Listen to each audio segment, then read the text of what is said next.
ang tag-ulan, tayo po ay lahat maghanda dahil mayroon na po tayong mga eksperyensya ng pagbaha at may mga nagbuwis ng buhay. So ayaw na po nating mangyari yun, kaya dapat bawat isa sa atin ay naka-alerto at maghanda sa anumang pangyayari.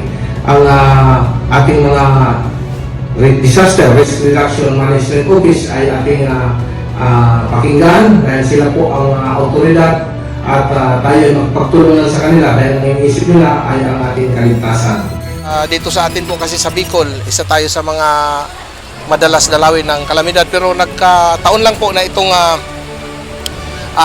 initiative ng ating Chief PNP, si Police General Romel Marbil, na i-check yung mga rescue at disaster equipments natin dahil halos wala nang pinipili ngayon yung kalamidad.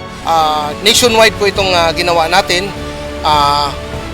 Nag-participate po lahat ng PRO to show the preparedness at equipment ng ating mga personnel.